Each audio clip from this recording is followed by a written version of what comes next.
नमस्कार मित्रों, एक बार पुनः आपका अपने YouTube चैनल KSB स्टडी पर आपका स्वागत है। मित्रों, पहली कक्षा में हमने पढ़ा था संसद के बारे में और संसद के एक अंग के बारे में हमने अध्ययन कर रहे थे लोकसभा, और लोकसभा के हमने कुछ बिंदुओं पर चर्चा की थी। तो आइए आज पुनः हम उसी लोकसभा पर आगे के बिंदुओं पर अध्ययन करेंगे। तो आइए मित्रों, आज जो हम पढ़ेंगे मित्रों वो है सदस्य संख्या या सदस्यों की संख्या। लोकसभा के अंदर मित्रों सदस्यों की संख्या के बारे में अपने अध्ययन करेंगे। ठीक है मित्रों, अब देखें अपने मूल संविधान की अगर अपने बात करें, हमारे मूल संविधान की मित्रों अपने बात करें तो मूल संविधान के अंदर मित्रों सदस्यों की संख्या बताई गई थी कितनी? 500 बताई गई थी। समय समय पर अपने बात करें मित्रों इस सदस्य संख्या के अंदर वृद्धि होती गई थी। मित्रों एक अधिनियम आया था गोवा दमन दीव पुनर्गठन अधिनियम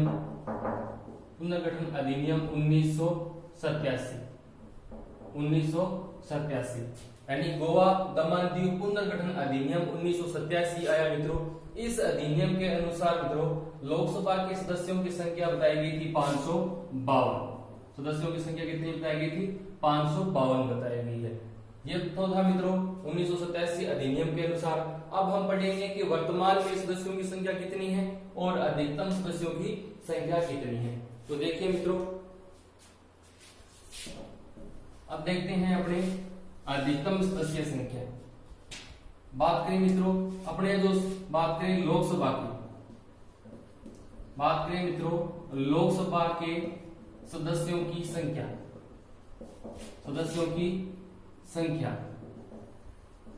और वो भी कौन सी मित्रों? अधिकतम लोकसभा के सदस्यों की संख्या कितनी हो सकती है? तो अपने बात करें मित्रों वो बताएगी 552। कितनी सदस्य संख्या मित्रों? 552, जो हमारे अधिनियम 1987 के अनुसार है। अब इसमें देखिए मित्रों ये जो सदस्य संख्या है इसके अंदर अपने देखो 3 पार्टों में इसको अपने बांटते हैं। देखिए पहले अपने बात करें 530 सदस्यों की बात करें मित्रों, तो ये 530 सदस्य मित्रों राज्यों से इनका क्या होता है? निर्वाचन होता है। फिर इसके बाद में बात करें मित्रों 20 सदस्यों की बात करें तो ये 20 सदस्य हमारे केंद्र शासित प्रदेशों से आते हैं। ठीक है मित्रों, इसके बाद में यहां से मित्रों जो पर्सन बनता है वो पर्सन मित्रों यहां से आता है। कौन से? लोकसभा में राष्ट्रपति दो आंग्ल भारतीयों को मनोनीत करता है। पर्सन मित्रों यहां से आता है कि राष्ट्रपति लोकसभा में कितने सदस्यों को मनोनीत करता है, तो वो सदस्य संख्या है मित्रों 2। हम पढ़ रहे हैं लोकसभा के सदस्यों की संख्या, और वो सदस्य संख्या कौन सी? अधिकतम सदस्य संख्या। इसमें से बात करें अपने 530 राज्यों से निर्वाचित होते हैं। इसके बाद में 20 सदस्य जो हैं वो केंद्र शासित प्रदेशों से निर्वाचित होते हैं। इसके बाद में बात करें 2 सदस्य राष्ट्रपति 2 आंग्ल भारतीयों को लोकसभा में मनोनीत करता है। तो ये हमारी सदस्य संख्या अधिकतम आ गई। अब इसके बाद में मित्रों अपने देखेंगे कि वर्तमान में कितने सदस्य चुने जाते हैं। तो देखिए मित्रों वर्तमान की अगर अपने बात करें तो वर्तमान के अंदर देखिए वर्तमान में हमारी 17वीं लोकसभा के मित्रों चुनाव में वर्तमान की अगर अपने बात करें वर्तमान लोकसभा सदस्यों की संख्या वो बात करें मित्रों वो है अपने 545, यानी 545 सदस्य हमारे वर्तमान में हैं। इनमें से अपने बात करें मित्रों उसी प्रकार से अगर अपने बांटे तो देखिए मित्रों 530 सदस्य हमारे राज्यों से निर्वाचित होते हैं। इसके बाद में बात करें मित्रों 13 जो सदस्य हैं, 13 सदस्य जो हैं वो हमारे कौन से? केंद्र शासित प्रदेशों से आते हैं। तो इसके बाद में बात करें मित्रों 2 सदस्यों को, कितने सदस्यों को? 2 सदस्यों को राष्ट्रपति मनोनीत करता है। कितने सदस्यों को मनोनीत करता है? 2 सदस्यों को मनोनीत करता है और ये 2 सदस्य आंग्ल भारतीय होते हैं, आंग्ल भारतीय। यानी कहने का मतलब ये हुआ मित्रों कि जब आंग्ल भारतीय जो है हमारे देश के अंदर, उनको अगर पूर्ण प्रतिनिधित्व प्राप्त नहीं होता है तो उस दृष्टि में राष्ट्रपति 2 सदस्यों को क्या करता है? मनोनीत करता है। तो वर्तमान अपने बात करी, वर्तमान में सदस्य संख्या की बात की तो 545 है। 545 में से 530 सदस्य जो है वो राज्यों से निर्वाचित होते हैं, 13 सदस्य केंद्र शासित प्रदेशों से आते हैं और 2 सदस्यों को राष्ट्रपति क्या करता है? मनोनीत करता है। इसके बाद मित्रों अपने बात करें इन 13 सदस्यों की भी अपने देखें तो यहां से बात करें इससे पूर्व वर्तमान में नहीं मित्रों, पहले की बात करें तो 7 सदस्य दिल्ली से आते थे, 7 सदस्य दिल्ली से आते थे और बाकी सभी से एक सदस्य चुन करके आता था। यानी कुल मिलाकर के कितने सदस्य हो गए थे? 13 सदस्य हो गए थे। तो ये थी मित्रों हमारे सदस्यों की संख्या के बारे में। इस आगे देखिए मित्रों,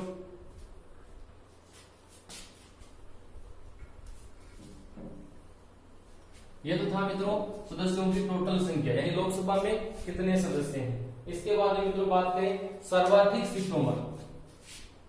इसके बाद में बात करें मित्रों कि भारत में सर्वाधिक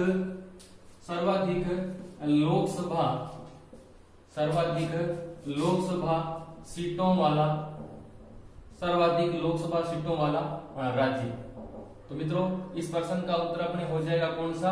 यूपी यानी उत्तर प्रदेश। उत्तर प्रदेश में मित्रों सर्वाधिक लोकसभा सीटों वाला राज्य है। अगर बात करें तो यहाँ पर आ जाएगी 80 सीटें हैं। इसके बाद में मित्रों अगर याद रखना चाहो तो महाराष्ट्र के अंदर बात करें लगभग 48 सदस्य। तो ये मित्रों 2 राज्य अपने को याद रखने हैं कि सर्वाधिक सीटों वाला राज्य कौन सा होगा? यूपी होगा जिसमें 80 लोकसभा के सदस्य चुने जाते हैं। और अपने बात करें दूसरा महाराष्ट्र जहां से 48 चुने जाते हैं। इसके बाद में बात करें मित्रों राजस्थान से। इसके बाद में अपने बात करें मित्रों कि राजस्थान से लोकसभा सदस्यों की संख्या, यानी राजस्थान से अपने कितने लोकसभा सदस्य चुन जाते हैं? तो वो मित्रों है 25 सदस्य। ये अपने को याद रखना है। इसके बाद में अगर अपने बात करें मित्रों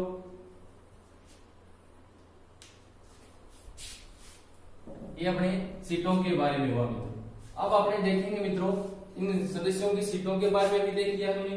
अब देखेंगे मित्रों कार्यकाल भी हो गया और कार्यकाल के बाद में अब अपने देखते हैं शपथ। यानी शपथ का मतलब लोकसभा के सदस्यों को शपथ कौन दिलाता है? तो शपथ का सीधे अपने अर्थ लिखे मित्रों कि प्रोटेम स्पीकर, यानी लोकसभा के सदस्यों को शपथ कौन दिलाता है? Pro tem speaker. ठीक है मित्रों।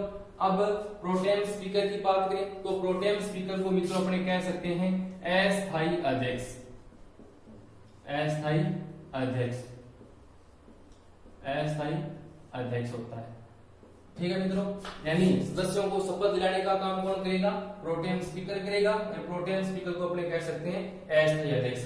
इसको अस्थायी अध्यक्ष चुना जाता है मित्रों क्योंकि जब तक लोकसभा के पूर्ण या सारे पदाधिकारी नहीं आ जाते तब तक क्या है प्रोटेम स्पीकर चुना जाता है। और जब लोकसभा का स्थायी अध्यक्ष आ जाता है तब मित्रों ये अपने पद से हट जाता है।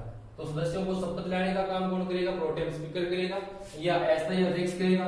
अगर मित्रों अपने बात करें कि अगर कोई सदस्य लोकसभा का कोई सदस्य अगर त्याग पत्र देना चाहे तो वो किसको देगा? तो वो अपने कह सकते हैं स्पीकर को देगा या अपने कह सकते हैं लोकसभा अध्यक्ष को देगा। क्योंकि मित्रों इस समय क्या आ जाता है? लोकसभा का स्थायी अध्यक्ष आ जाता है तो त्याग पत्र देने का काम किसको कर सकते हैं? लोकसभा अध्यक्ष को या स्थायी अध्यक्ष को देते हैं। तो शपथ की बात करी अपने, शपथ प्रोटेम स्पीकर दिलाता है।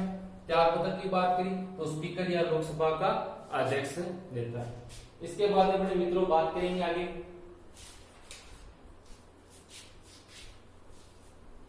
पदाधिकारियों की। यह तो था मित्रों लोकसभा के सदस्यों के बारे में। अब अपने देखेंगे मित्रों कि लोकसभा में कौन कौन से मुख्यतः पदाधिकारी होते हैं। पदाधिकारी लोकसभा की अगर बात करें मित्रों पदाधिकारी की अगर बात करें अपने, तो भारतीय संविधान के अनुच्छेद 93 में ये प्रावधान किया गया है कि लोकसभा अपने में से एक अध्यक्ष एक उपाध्यक्ष का क्या करती है, चुनाव करेगी या चुनाव कर सकती है। तो मित्रों बात करें अपने पदाधिकारी में बात करें तो इसके दो मुख्य पदाधिकारी, एक तो होता है लोकसभा का अध्यक्ष, जिसको अपने बोलते हैं मित्रों स्पीकर, और दूसरा होता है उपाध्यक्ष। कौन होता है? उपाध्यक्ष होता है। दो इसके मित्रों पदाधिकारियों की बात करी, लोकसभा के पदाधिकारियों के बारे में पढ़ रहे हैं, तो ये कहां प्रावधान किया गया है? भारतीय संविधान में अनुच्छेद 93 के अंदर प्रावधान किया गया है। इसके अंदर एक अध्यक्ष होता है, एक उपाध्यक्ष होता है। तो देखिए मित्रों अध्यक्ष के बारे में, अपनी बात करें मित्रों, लोकसभा अध्यक्ष की बात करें मित्रों अपने, तो लोकसभा का अध्यक्ष मित्रों एक बात अपने को याद रखनी है, बहुत बार प्रश्न आता है कि लोकसभा का अध्यक्ष निम्न में से होता है। तो अपने को याद एक शब्द रखना है मित्रों कि लोकसभा का अध्यक्ष हमेशा ही क्या होता है? चयनित होता है।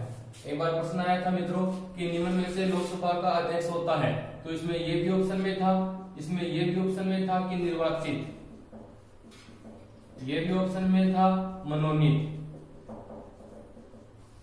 ठीक है मित्रों, ये सारे थे। अब मित्रों अपने मानते हैं कि लोकसभा का अध्यक्ष जरूर सांसद है, वो चुन करके आया, जनता के द्वारा वोटों से जीत करके आया है, लेकिन मित्रों वो आया था तब सांसद था, लेकिन वर्तमान में वो क्या बन चुका है? लोकसभा का अध्यक्ष बन चुका है। तो उसका क्या हुआ है? चयन किया गया है। तो ये प्रश्न अपने को याद रखना है कि लोकसभा का अध्यक्ष हमेशा ही क्या होता है? चयनित होता है। तो ये अपने को मित्रों ध्यान रखने वाली बात है। तो पदाधिकारियों ने चर्चा कर रहे थे, तो पदाधिकारियों मित्रों हमने देखा कि लोकसभा का अध्यक्ष क्या होता है? चयनित होता है। फिर अपने बात करें मित्रों, लोकसभा का अध्यक्ष चयनित हो गया, चयनित होने के बाद में शपथ की बात करें। यह भी प्रश्न पूछा जाता है मित्रों कि लोकसभा अध्यक्ष को शपथ कौन दिलाता है? तो मित्रों अपने को ये याद रखना है कि लोकसभा का अध्यक्ष शपथ नहीं लेता है। लोकसभा का अध्यक्ष शपथ नहीं लेता, क्योंकि ये पहले सदस्य के रूप में ले लेता है। त्याग पत्र की बात करें मित्रों, लोकसभा का अध्यक्ष जो है वो त्याग पत्र किसको देगा? त्याग पत्र की बात करें तो मित्रों ये देगा, किसको देगा? उपाध्यक्ष को। किसको देगा? उपाध्यक्ष को अपना त्याग पत्र दे सकता है। फिर अपने बात करें मित्रों कार्यकाल की, लोकसभा का जो अध्यक्ष है उसका कार्यकाल कितना होता है? तो मित्रों अपने कह सकते हैं कि उत्तराधिकारी आए तब तक,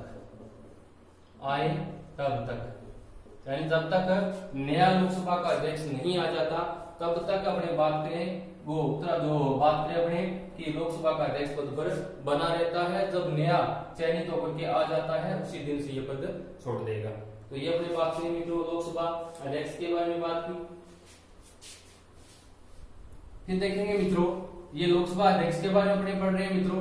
लोकसभा अध्यक्ष को एक बार अपने देखें मित्रों कि लोकसभा का अध्यक्ष, पहला प्रश्न यहीं से बनता है कि लोकसभा का अध्यक्ष हमेशा क्या होता है? चयनित होता है। फिर इसके बाद हमने पढ़ा कि लोकसभा के अध्यक्ष जो बात करें वो शपथ, तो मित्रों लोकसभा का अध्यक्ष कभी भी शपथ नहीं लेता है। फिर हमने पढ़ा कार्यकाल के बारे में, तो मित्रों लोकसभा का जो अध्यक्ष होता है उसका कार्यकाल नहीं होता, क्योंकि जब तक नया अधिकारी या कहीं उत्तराधिकारी नहीं आ जाता तब तक वो पद पर बना रहेगा।